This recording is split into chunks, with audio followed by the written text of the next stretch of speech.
자, 오늘 이 본문은 성만찬 장면입니다. 예수님이 십자가를 지시기 전에 어쩌면 예수 그리스도의 십자가의 죽으심을 가장 상징적으로 나타내는 이 떡과 잔을 제자들과 함께 나누시는 장면입니다.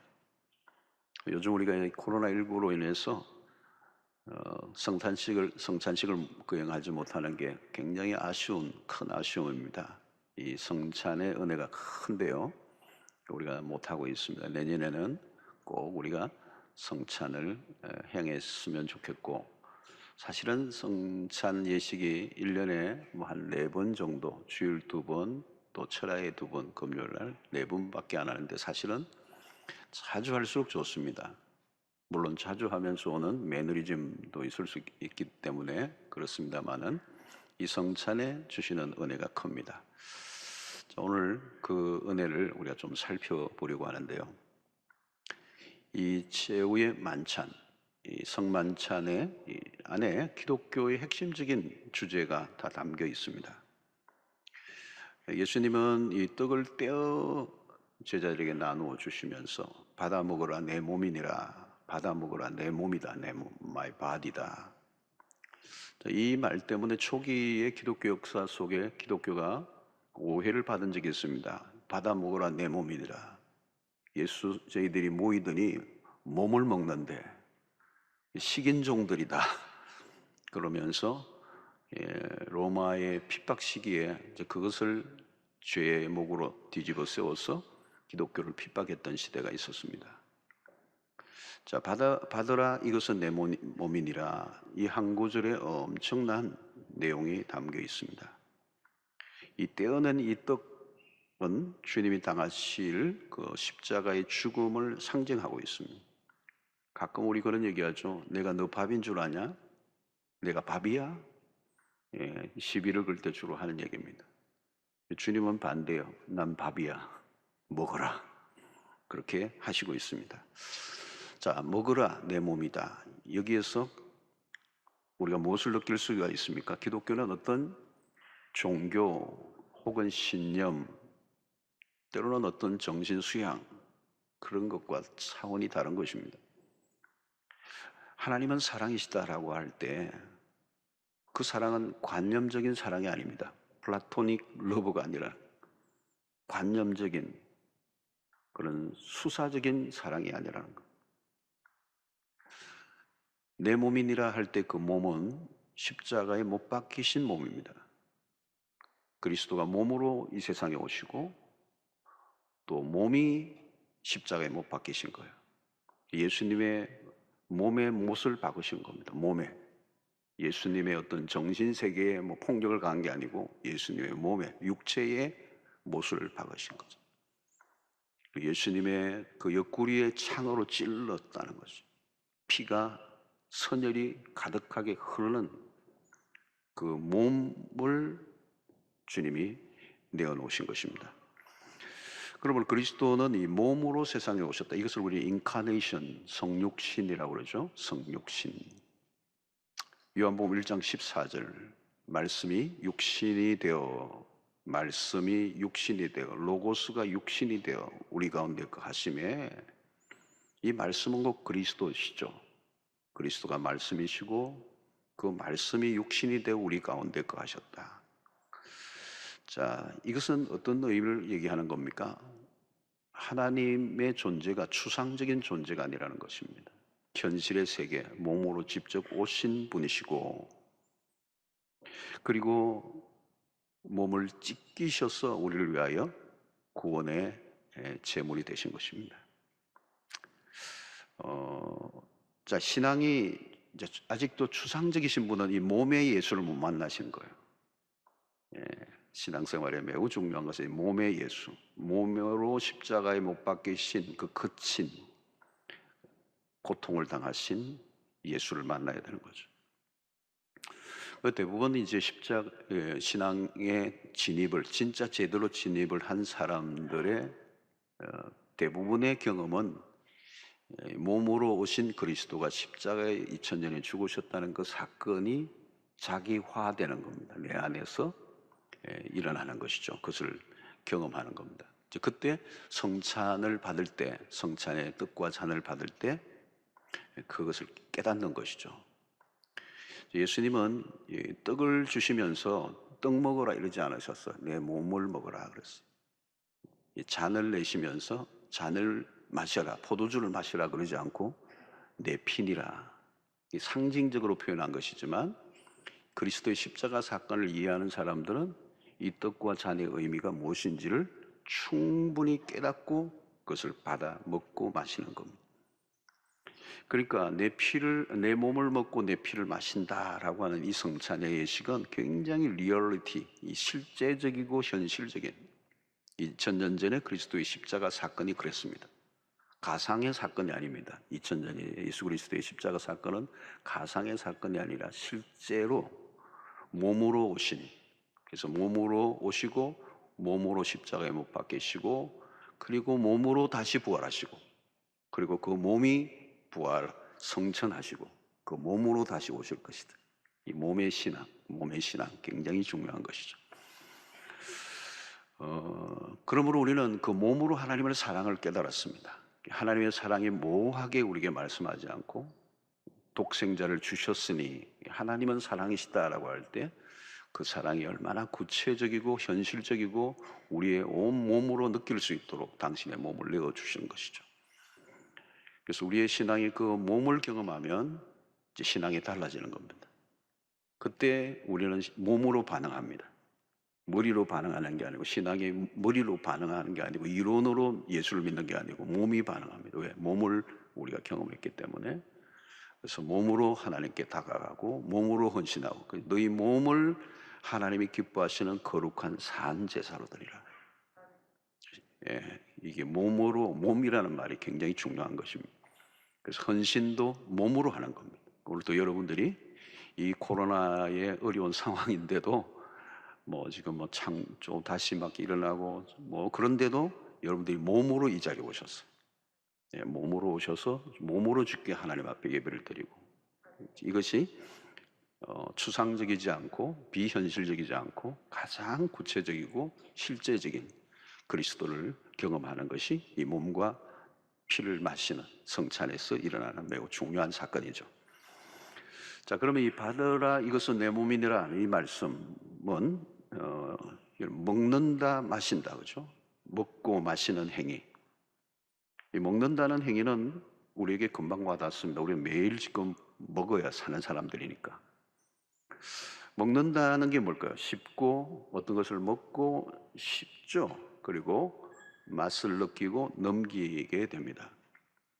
그러니까 성찬 예식, 이 떡을 또 잔을 주시는 이 사건을 예수님이 행하신 이유는 우리의 감각, 그래서 이 성찬을 할 때 우리의 감각이 개입되는 의식입니다. 오감으로 느끼게 하시는 겁니다.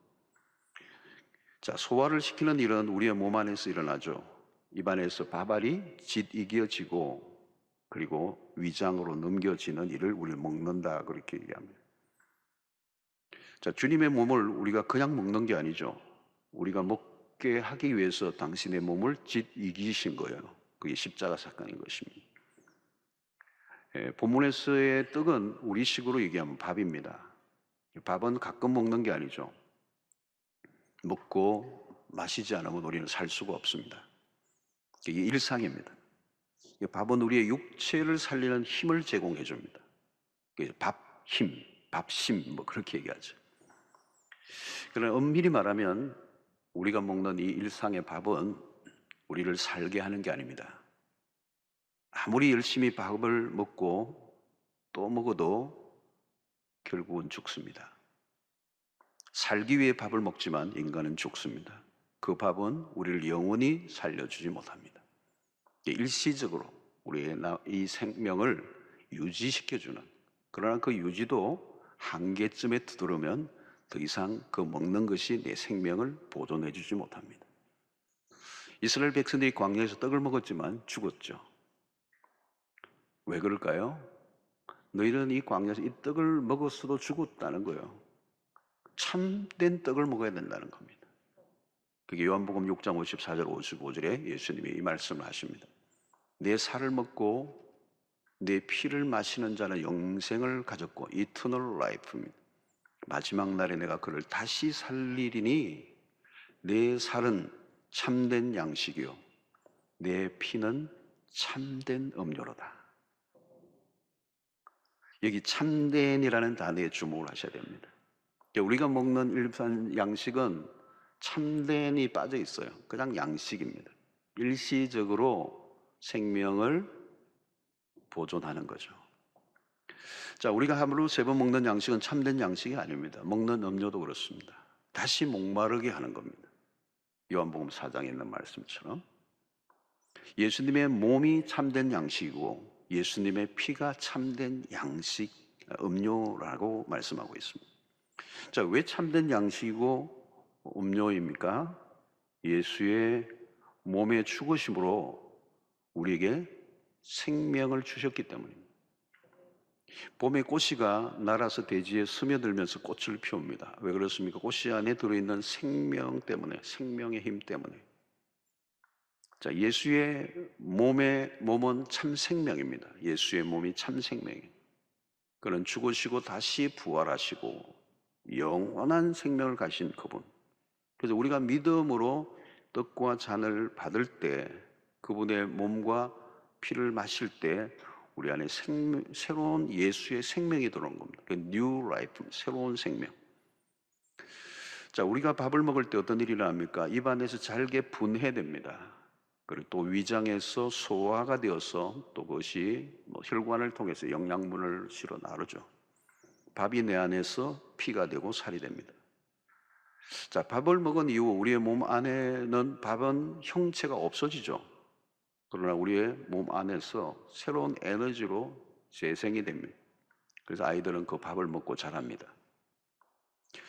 우리가 예수의 몸을 먹고 피를 마시는 일이 마치 그와 같습니다. 우리가 떡과 잔을 먹을 때 예수의 생명과 나의 생명이 하나가 되는 것입니다.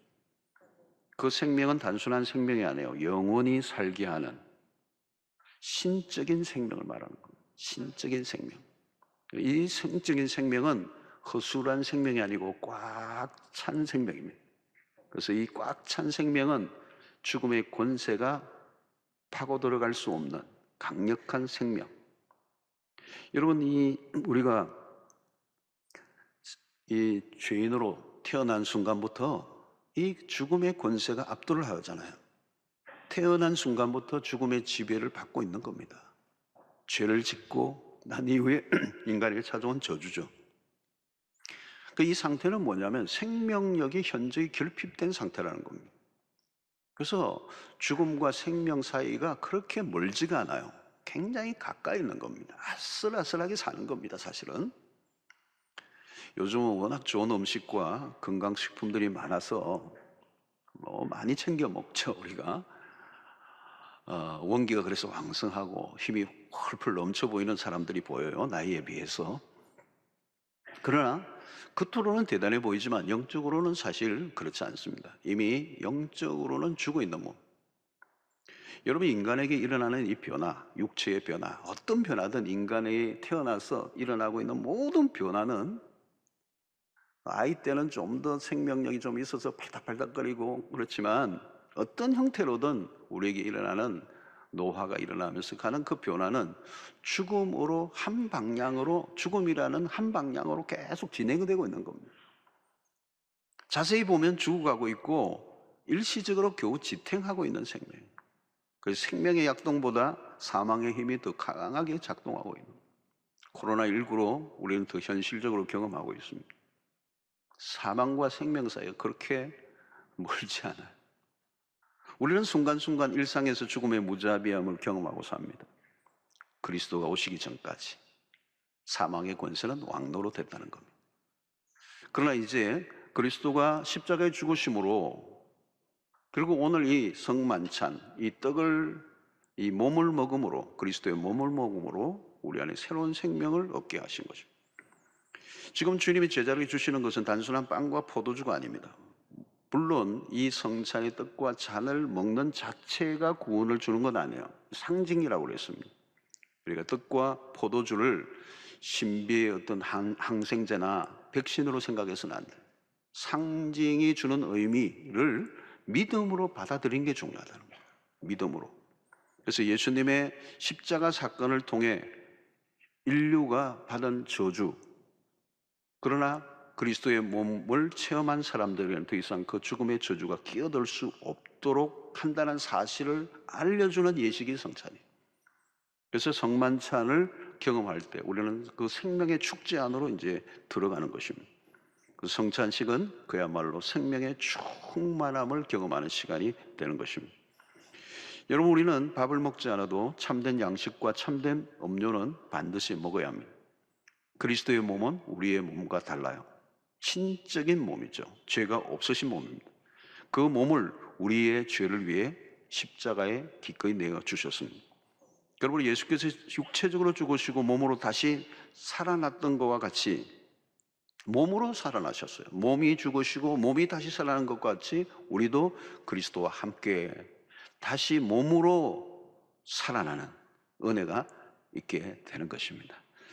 떡과 잔을 믿음으로 받아들인 사람들은 예수의 생명을 나도 함께 누리는 겁니다. 예수의 생명이 영원한 생명이기 때문에 떡을 먹고 그 그리스도의 몸에 동참함으로 이제 그리스도의 생명이 내 안에 들어와서 그리스도가 영원하게 사는 것처럼 우리도 영원한 삶을 누리게 하신다는 약속을 우리에게 주셨습니다. 그러므로 이 성만찬의 식탁에서 제공하는 떡과 잔은 최고의 진수성찬입니다. 더 이상 배고픔과 목마름을 느끼지 않게 하는 하나님이 우리에게 주시는 진정한 만찬이죠. 믿음으로 성찬에 참여할 때 더 이상 우리의 몸은 죽을 몸이 아니요 예수의 생명의 부요함을 함께 누리며 살아가는 은혜가 이 떡과 잔을 받는 심령들 가운데 넘치게 되는 것입니다. 그리고 여러분들이 이 성찬을 사모하셔야 됩니다. 오랫동안 우리 하지 못했는데 내년에는 꼭 우리가 해야 될 것 같습니다. 자, 그러면 그리스도의 몸을 먹을 때 그러면 또 다른 어떤 일들이 일어나는가? 고린도전서 10장 16절에 보면 이렇게 얘기합니다. 우리가 축복하는 바 축복의 잔은 그리스도의 피에 참여함이 아니며 우리가 떼는 떡은 그리스도의 몸에 참여함이 아니냐. 이 몸에 참여, 그리스도의 몸에 참여한다. 그리스도와 한 몸이 된다는 것, 신비한 연합입니다. 그러니까 우리가 진정으로 그리스도를 믿는다면 그리스도의 몸에 함께 참여하게 된다. 주님과의 교제죠. 자, 그런데 여기에서 끝나지 않습니다. 성찬에 함께 참여하는 사람들과 한 몸이 된다는 거예요. 고린도전서 10장 17절입니다. 떡이 하나요 많은 우리가 한 몸이니 이는 우리가 다 한 떡에 참여함이라 그랬습니다. 우리가 떡을 먹는 순간 우리가 그리스도와 한 몸인 것처럼 나와 다른 그리스도인들이 한 몸이 된다는 거예요. 주님과의 한 몸됨만 생각하고 끝나면 성찬의 의미를 놓쳐버립니다. 그리스도와 연합이 되었다면 그리스도와 연합된 신자들 간의 연합도 이어진다는 겁니다. 자, 자칫하면 우리는 이 성찬식을 할 때 앞만 자꾸 쳐다보고 주님과 나만의 관계를 생각하는 경우가 많아요. 특별히 로마 캐톨릭 교회는 성찬식을 굉장히 이 떡과 잔을 신비화시키는 경향이 있습니다. 화채설과 연결이 되기 때문에 그런데요. 그래서 오직 그 하나님과의 한 몸됨, 그리스도와 한 몸됨에만 집중하는 거예요. 그러나 개신교 해석은 좀 달라요. 주님의 살과 피를 마시는 사람들은 그리스도 안에서의 한 몸됨을 확인하고 교제를 중요하게 여깁니다. 여러분, 성찬에서 중요한 것은 이 떡을 떼는 일인데요. 이미 우리는 요즘 우리가 할 때는 뭐 이렇게 전병 같은 걸로 해가지고 사실 실감이 좀 안 납니다. 다 나누어져서 하나만 딱 봤는데 본래는 큰 빵을 한 덩어리를 가지고 떼어내야 실감이 납니다.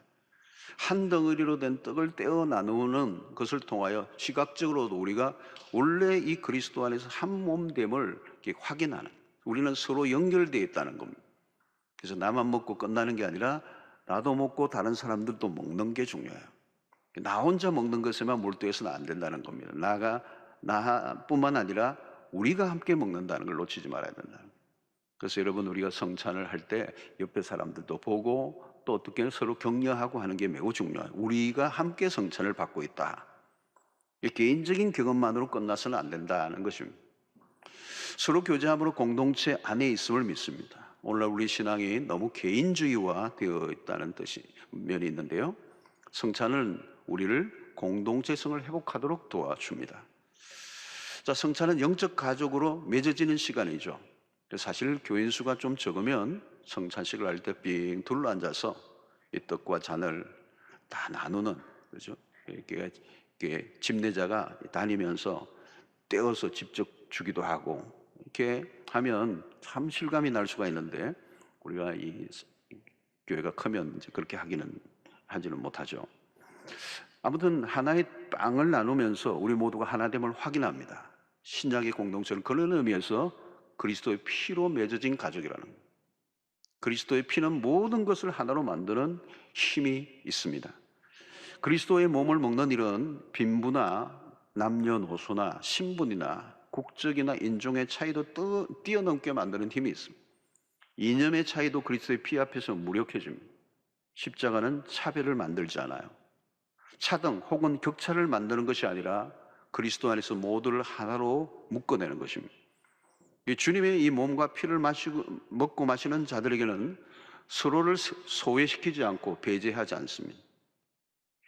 세상은 다양한 이유를 들어 서로 밀어내고 구별하죠.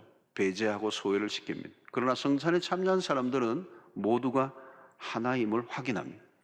그래서 성찬의 식탁은 밥상에서 벌어졌어요. 그래서 떡을 나누는 밥상에서 그들은 하나의 가족이 된 것입니다. 신분, 지위, 상관없이 그리스도의 피로 가족이 된 것입니다. 그래서 성찬의 이 식탁에서는 자연스럽게 사회적 평등이 일어나는 거예요. 모두가 동일하게 한 가족이라는 겁니다. 여러분, 가족이라는 말은 무엇과 대조를 이룹니까? 기관 혹은 조직체와 구별되는 것입니다. 그런 의미에서 이 교회 공동체는 세상의 어떤 조직과 단체와는 구별됩니다. 교회 공동체는 어떤 목적을 이루고자 하는 목적성보다 더 중요한 게 있는데 관계성이 우선됩니다. 목적을 이루어내지 못해도 가족은 어때요? 그냥 가족이에요. 돈을 못 벌어와도 가족, 못 나도 가족, 실수해도 가족. 그러나 이번 세상은 그러지 않아요. 어떤 목적에 반하는 그것이 이루어지지 않으면 그 조직은 해체되기도 합니다. 가족은 일보다 관계예요. 그 관계는 무엇으로 깨어질 수 없는 것이죠. 오늘 세상의 조직들이 있다가 없어지고 다 그러죠. 그러나 여러분, 교회 공동체는 2000년의 역사를 지내왔습니다. 그러니까 오늘 우리 수영로교회도 2000년의 기독교 역사 속에 그 맥락을 같이 하고 있고 초대교회의 그것을 그대로 개성하고 있는 교회예요. 그러니까 2000년 동안 그리스도의 몸에 동참한 모든 그리스도인들은 시대와 공간과 인종을 불문하고 우리는 모두가 하나의 가족이라는 개념입니다. 이것은 그리스도의 피로 맺어진 관계이기 때문에 우리가 좋든 싫든 끊을 수 없는 관계예요. 어떤 분은 마음에 안 들어서 교회를 옮길 수도 있어요. 그러나 교회는 옮길 수 있지만 그리스도 안에서의 그 관계는 끊어지지 않아요. 그래서 그리스도 안에서의 관계가 끊어지지 않는다면 그리스도인으로서 다시 언젠가는 만나게 되는 거예요. 언제 만나겠어요? 천국에서 또 만날 거예요. 미리 화해하는 게 좋을 거예요. 그리스도의 피로 맺어진 관계는 지금부터 영원까지다. 성찬에 참여하는 그리스도인들은 우리가 누구든지 하나라는 인식을 가져야 되는 겁니다. 가끔 교회가 분열로 어려움을 겪는 경우가 있습니다. 분열 상태 그대로 성찬에 참여할 수 있는가? 아니에요. 떡과 잔을 받기 전에 반드시 화해하고 용서를 선포해야 합니다. 그리스도는 평화를 위해 오셨기 때문에, 우리의 평화를 위해 죽으셨기 때문에, 우리의 죄를 용서해 주시기 위하여 죽으셨기 때문에 그것을 기억하고 떡과 잔을 받는 사람들이 용서하지 못하고 그 떡과 잔을 받을 수 있는가? 못 받죠. 왜? 그리스도의 성찬을 정확하게 이해하지 못하고 있기 때문에. 진실로 성찬에 참여하고 있다면 우리는 교회 공동체 안에서 우리의 관계들 안에서 용서하고 용서를 받아줘야 합니다. 자, 몸이 몸을 거부하면 어떻게 되죠? 그것이 암이라고 그러죠. 우리는 암이 몸 안에 또 다른 몸이 생긴 거죠. 서로 싸우고 거부하는 겁니다. 암은 자신의 몸에 대한 저항이에요. 결국 자기 몸 전체를 죽게 합니다. 여러분, 우리가 주님의 떡을 먹는다는 것은 놀라운 일입니다. 성찬은 혼자 먹고 마시고 끝낼 수 있는 게 아니에요. 공동체적이라는 것입니다. 여러분, 무엇보다도 이 성찬은 그리스도의 가족 공동체 안에서 함께 나누며 이견과 또 마음에 들지 않아도 우리는 함께 그 성찬 안에서 한 가족임을 경험하게 됩니다. 가끔 이제 요즘은 이 징계가 없어졌는데 교회 안에 뭐 이 권징조례라는 게 원래 있어요. 요즘은 거의 하지 않는데 교인이 심각한 죄를 범했을 때 또 공동체에 위해되는 일을 했을 때 어떤 몇 가지 중요한 일이 있으면 수찬정지라는 징계를 한 적이 있습니다. 수찬정지. 그러니까 성찬식을 할 때 못 받게 하는 겁니다. 그분에게 그 징계를 내리는 겁니다. 여러분, 이 성찬에 참여하지 못하게 하는 징계는 작은 징계가 아니에요. 왜냐하면 이게 그리스도의 공동체 안에 가족의 일원으로 참여하고 있는 사람인데 그 가족 관계를 일시적으로 이렇게 참여하지 못하게 하는 것입니다. 여러분, 그리스도의 몸에 참여하는 것, 이 성찬은 우리의 모든 형제와 자매들이 서로 가족임을 인식하는 매우 중요한 어떤 통로가 되는 것입니다. 저는 처음 호주에 갔을 때 이제 많은 사람들이 주변에 백호주의가 호주는 굉장히 심하다 이 얘기를 많이 들었어요. 백호주의가 대단하다는, 이게 동양인들이나 이렇게 유색인종에게 굉장히 차별을 가한다. 이게 마음이 좀 부담이 됐어요. 근데 처음에 이제 호주에 가서 호주 현지 교회에 제가 출석을 했습니다. 간 날부터 친구를 사귀게 됐어요. 제가 사교성이 좋아서 그런 게 아니고 아주 그 교회에 이렇게 젊은 부부가 저희들에게 가까이 와서 환대를 해주는 거예요. 뭐 여차여차 이렇게 하니까 하여튼 그때부터 얼마나 친절하게 저희들에게 대해주는지 뭐 거의 가족과 같이, 금방 가족과 같이 돼버렸어요. 그래서 호주 생활에 익숙하지 않은 우리 가족을 위해서 지극정성으로 이제 돌봐주면서 참 좋은 시간들을 많이 가졌어요. 자, 이유는 딱 하나예요. 왜 그래요? 내가 예수를 믿는 것 때문에. 예, 우리가 예수를 믿는다는 거예요. 한 가족이라는 개념. 여러분, 세계에 흩어지는 모든 그리스도인들은 우리와 같은 가족이 되는 겁니다. 외국에 나가보면 어디에서든지 교회 가면 실감을 하게 돼요. 우리가 예수를 믿는 순간 새로운 가족이 생긴 겁니다. 우리 교회만 해도 여러분들이 가족이 많이 생긴 겁니다. 오늘도 여러분 등록하신 분은 새 가족으로 오셨는데 저분들에게 우리 교인들이 다 또 우리가 새 가족이 되었습니다. 그래서 우리가 함께 가족으로의 개념, 우리가 이제 교인이 많기 때문에 그 가족 의식을 느끼기는 힘들죠. 그래서 우리는 사랑방을 만들었어요. 그 사랑방 안에서, 그래서 이 1세기는 밥상에서, 가정에서 밥도 나누어 먹고 성찬 예식도 함께 했습니다. 오늘날은 교회에서 그렇게 하는데 함께 밥상과 성찬이 함께 분리되지 않았어요. 그러니까 신앙과 삶이 분리되지 않았다는 거예요. 이제 가족 공동체라는 관점 속에서 교회를 바라보고 또 우리가 모두가 한 가족임을 아는, 이것은 혈통이나 어떤 인간적 의리보다 훨씬 더 높은 수준의 우리를 맺어준 것이 바로 그리스도의 피라는 것입니다. 그것이 그리스도의 몸을 먹음으로 우리에게 찾아온 공동체 의식. 그래서 이것은 우리가 뗄래야 뗄 수 없는 것이고 영혼까지 간다라고 하는 것을 기억한다면 우리는 이 펠로십을, 그리스도 안에서 코이노니아를 더 적극적으로 나누면서 가족 경험을 하는, 실제적으로 우리의 사랑방을 보면 그걸 경험해요. 정말 한 가정이 어려움을 당하면 그 모두가 함께 기도하고 같은 마음을 품고 아파하고 그 문제를 풀기 위해서 애를 쓰고 기도해주고 뭐 물신양면으로 돕고 하는 일들이 어디에서 일어납니까? 우리 교회 안에서 실제적으로 일어나고 있습니다. 그것이 바로 사랑방이고요.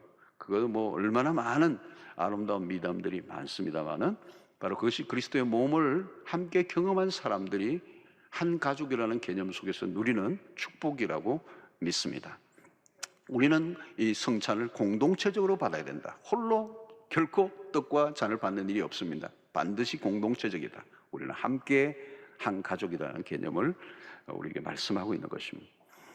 이 성찬은 특별히 감사의 자리입니다. 23절에 보니까 또 잔을 가지사 감사기도 하시고 그들에게 주시니 다 이를 마시매. 자, 성찬은 감사 기도로 시작을 합니다. 자, 떡과 잔을 마주하는 우리 안에도 감사가 필요하죠. 그리스도의 죽으심으로 죄의 용서함과 구원을 얻게 하신 것에 대한 감사. 우리가 외인으로 버림받았던 아웃사이드였는데 그리스도의 피로 우리를 주께 속한 자로 부르셨다는 사실에 대한 감사.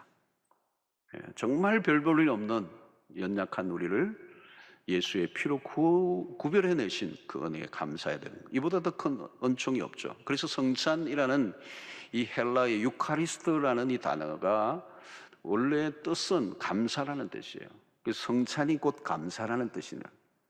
그리고 이 유카리스트라는 이 단어는 좀 더 정확하게 얘기하면 크다란 감사예요.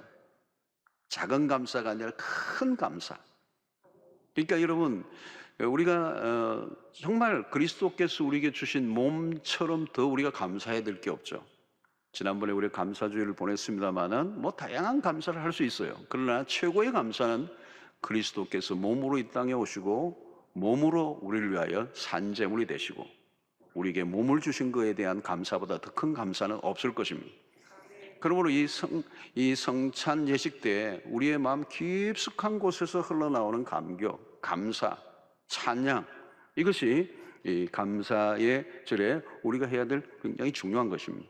그래서 우리가 받은 최고의 선물, 우리가 그 몸을 먹음으로 우리 앞에 천국문이 활짝 열렸어요. 그래서 우리는 이 떡과 잔을 받을 때마다 감사로 반응할 때 비로소 우리에게 주어진 축복이 온전히 우리 안에 거하는, 성찬의 그 의미가 우리가 온전히 감사할 때 그 축복이 우리에게 온전히 우리의 온 마음에 거하는 역사가 일어난다는 거예요.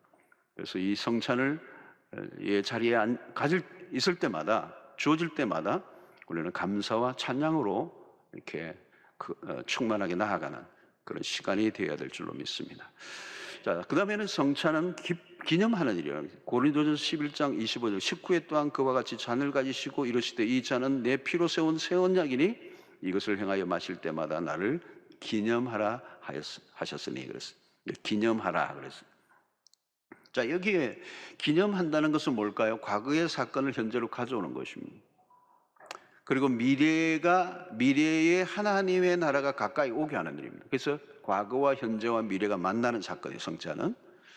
그래서 과거의 시간에 대한 기억의 재생이 필요합니다. 기억을 소환해야 되죠. 주님은 이 떡과 잔을 이렇게 나누어 주시는 과정을 시각화한 겁니다. 그냥 설명만 하면 될 텐데, 그냥 뭐 의미를 부여하면 될 텐데, 예수님이 구태여 떡을 가지고 오시고 또 잔을 준비하셔서 이 나누어서 먹게 하고 마시게 하는 이 모든 과정, 때는 가진 모든 과정이 시각화한 것입니다. 이거 경험하게 하는 거죠. 온몸으로 경험하는 거. 직접 떡을 만지게 하고 눈으로 보게 하고 먹게 하고 맛을 보게 하고 온몸으로 느끼게 하는 이 오감, 온몸으로 그 몸을 경험하게 하는 성찬은. 그래서 이 몸을 기억해야 되는데 우리는 2000년 전에 예수 그리스도의 십자가 사건을 어떻게 기억으로 회상할 수 있습니까? 그 자리에 없었기 때문에. 그렇죠? 그러니까 이것을 우리가 깨달으려고 하면 이제 이게 교리적인 문제가 좀 있어요. 여러분, 이 로마 캐톨릭 교회는 화채슬이라고 하는 것을 하는데 이 떡을 먹을 때 이 떡이 실제로 예수의 몸으로 변한다는 거예요. 이 로마 캐톨릭의 주장이에요. 그래서 이 캐톨릭에서 미사를 행할 때는 굉장히 신중하게 해요. 이 떡을 떨어뜨리거나 또 포도주가 한 방울이라도 떨어지거나 이러면 큰일 나는 겁니다. 굉장히 조심스럽게 해요. 왜냐하면 실제적으로 예수의 몸으로 피로 변한다는 거잖아요. 그러니까 이 잔도 보면 이렇게 큰 잔으로 이렇게 신도들이 나와서 다 마시는데 남은 것도 전부 다 그걸 함부로 하지 않대요. 보통 그것을 집례한 사제가 다 마셔야 돼요. 그걸 어디 남기면 안 되는 거예요. 그리고 그 조금이라도 남지 않도록 수건으로 다 닦습니다. 깨끗이 닦아야 하기 때문에 붉은 포도주보다 이제 백포도주로 이제 사용하기도 하고. 자, 그런데 개신교는 주로 이 기념술과 영적인 임재설을 받아들이는 화채설, 캐톨릭 화채설을 우리가 받아들이지 않아요. 우리는 기념하는 거, 기념하라. 그리고 그 기념을 하는 것에 대해서 또 다른 사람, 영적인 임재설, 존 칼빈은 이런 것들을 주장했습니다. 자, 성찬은 주님의 십자가의 죽으심을 기념하는 것으로 지키는데, 이 기념을 할 때 추억을 기억을 소환해내야 되는데 우리는 그 경험을 하지 않아요. 2000년 전에 예수 그리스도의 십자가 사건이 우리는 없었어요. 그러면 그것을 어떻게 기억해낼 수 있을까? 성령의 도우심이 필요한 것이죠. 그래서 영적 임재설과 기념설을 이렇게 좀 조합을 해본다면 우리가 그것을 기념할 때 기억하고 성령의 이끄심을 통하여 그리스도가 영적으로 임하신다는 것을 경험하는, 그게 실제로 임하는 게 아니라 영적으로 임재하는 것을 경험하는. 그래서 우리는 떡과 잔을 받을 때 성령께서 역사하심으로 새로운 시간과 공간 안에서 새로운 경험을 하시도록 이끌어 주시는 것을 믿고 성령의 역사를 갈망해야 되는 것이죠. 그냥 단순히 우리의 머리로만 어떻게 이런 지식적으로 이해하는 것을 넘어서서 성령이 깨닫게 해주셔서 2000년 전의 갈보리 언덕에 내가 마치 있는 것과 같은, 우리가 성경의 모든 걸 다 경험할 수 없는 거잖아요. 그러나 마치 경험한 것보다 더 강력한 임재로 찾아와 주실 때 그 떡과 잔은 깊은 의미가 있게 되는 것입니다. 자, 누가복음 23, 30절로 31절에 보니까 그들과 함께 음식 잡수실 때에 떡을 가지사 축사하시고 떼어 그들에게 주시니, 이건 부활 이후의 사건입니다. 그들의 눈이 밝아져 그인 줄 알아보더니 예수는 그들에게 보이지 아니하시는지라. 떡을 떼어 주실 때 제자들의 눈이 밝아졌다는 거예요. 이 눈이 밝아졌다는 건 육안을 말하는 게 영안이 열렸다는 거예요. 또 말씀을 풀어주실 때 어떻게 했어요? 그들의 가슴이 뜨거워졌다는 겁니다. 성령의 임재죠, 임재. 자, 이 떡과 잔을 받는 동안에 성령이 우리 가운데 역사하심으로 우리의 믿음의 정진이 일어나고 새로운 결단을 하게 되고 영적인 깨달음이 깊어질 때 이 떡과 잔을 받는 가운데 하나님의 은혜가 우리의 심령 가운데 충만히 임하는 것을 경험하게 된다. 자, 우리는 떡과 잔을 받을 때 몸과 피가 의미하는 것을 믿습니다. 그래서 빵과 포도주는 하나의 상징으로 보기 때문에 빵과 포도주 자체를 신성시하지는 않아요. 그렇지만 간절한 마음으로 떡과 잔을 받도록 마음의 준비를 할 때, 그저 뭐 단순히 3.1절 기념식 하듯이 묵념하는 것으로 끝나는 그런 예식이 아니라 더 깊은 의미를 경험하는, 십자가 사건을 실제적으로 내 몸으로 온몸으로 경험하는 성령의 감동과 감화가 있게 될 때 이 성찬은 우리의 삶의 몸의 회복, 우리의 모든 영혼의 회복까지 일어나는 독특한 경험을 하게 되는 시간이 될 줄로 믿습니다. 자, 고린도전서 11장 27절로 29절 이런 말씀이에요. 그러므로 누구든지 주의 떡이나 잔을 합당하지 않게 먹고 마시는 자는 주의 몸과 피에 대하여 죄를 짓는 것이니라. 사람이 자기를 살피고 그 후에 이 떡을 먹고 이 잔을 마실지니 주의 몸을 분별하지 못하고 먹고 마시는 자는 자기의 죄를 먹고 마시는 것이니라. 자, 성찬을 대하는 태도죠. 떡과 잔을 함부로 받지 말라는 거죠. 그 의미를 충분히 알고 받아야 된다. 왜 그리스도가 죽으셨는가? 그리고 떡과 잔을 받고자 하는 자기 자신을 살펴라는 거죠. 그리스도가 우리의 죄를 위하여 십자가에 죽으셨음을 믿고 우리가 그 떡과 잔을 받는데 여전히 죄를 짓고 살아간다면 그 피의 공로를 무시하는 일이 된다는 거예요. 떡과 잔의 깊은 의미를 모른 채 받는다면 뭐 떡과 잔을 받을 수는 있지만 그것을 통하여 우리에게 주시는 하나님의 큰 은혜를 알지 못하게 되는 것입니다. 자, 성찬식은 언제까지 행해야 되는가? 고린도서 11장 26절에 이렇게 말씀합니다. 너희가 이 떡을 먹으며 이 잔을 마실 때마다 주의 죽으심을 그가 오실 때까지 전하는 것이니라. 주가 오시는 그날까지 우리가 이 성찬 예식을 할 텐데 이 떡과 잔을 마시는 사람들에게 사명이 있다는 겁니다. 다시 오실 때까지 그리스도의 죽으심을 전하라는 겁니다. 그래서 이 성찬 예식은 선교적 사명과 연결이 돼요. 누구든지 이 떡과 잔을 받는 사람은 주의 죽으심을 주님이 오시는 그날까지 계속 전해야 할 사명을 받았다는 거예요. 그래서 우리가 전할 주제는 뭐예요? 그리스도의 죽으심이에요. 성찬과 선교는 굉장히 직결되어 있는 겁니다. 그 몸을 그냥 받는 게 아니라 그 몸을 받은 자가 이 몸의 의미, 그리스도의 십자가를 전해야 된다. 그래서 성찬식을 할 때마다 우리는 선교적 도전을 받습니다. 주의 죽으심을 그가 오실 때까지 전하는 사명을 우리가 받은 것이죠. 사랑하는 성도 여러분, 오늘 우리는 이 성찬의 의미를 잠시 살펴보았습니다. 우리가 그리스도가 아니면 그리스도의 몸으로 우리가 생명을 얻게 됐어요. 그리스도가 아니면 우리는 벌써 죽은 몸이야. 우리가 하긴 하는 것은 우리는 다른 양식과 음료를 먹고 사는 존재라는 거예요.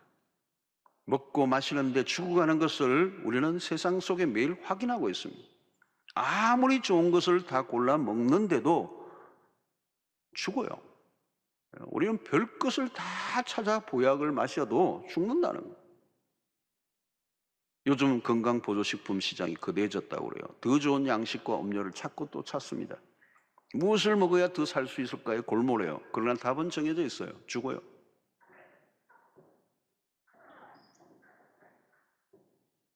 사탄이 예수님에게 시험을 걸어서 이 돌들이 떡이 되게 하라.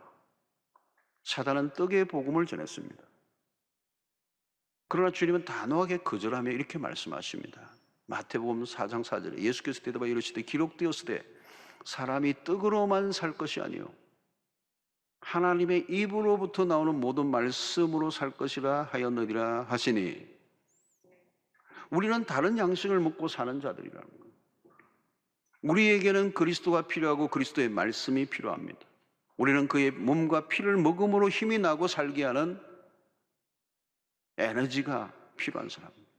우리는 매일 매순간 주님의 몸과 피를 먹고 마셔야 합니다. 그 힘으로 사는 거예요. 그 은혜가 우리를 살게 한다는 거예요. 그 몸을 먹음으로 우리는 영원히 살게 된 것입니다. 여러분, 다른 건 부족해도 괜찮아요. 세상의 것은 우리를 배부르게 할 수 없어요. 주님의 뜻과 잔을 먹는 일은 우리에게 주어진 가장 최고의 축복이요 은혜입니다. 그러므로 여러분, 오늘 우리는 이 말씀을 통하여 받아라, 이것이 내 몸이니라 라는 이 몸의 신앙. 우리는 이 떡과 잔을 경험한 신자는 결코 추상적인 신앙생활을 해서는 안 됩니다. 우리의 신앙이 밋밋하고 건조한 이유는, 애매모호한 신앙생활을 하는 이유는 이 몸의 그리스도를 경험해 보지 못했기 때문입니다. 사랑하는 성도 여러분, 받으라, 이것이 내 몸이니라 라고 할 때, 그 떡을 받을 때 그리스도의 피 냄새를 맡아야 돼요.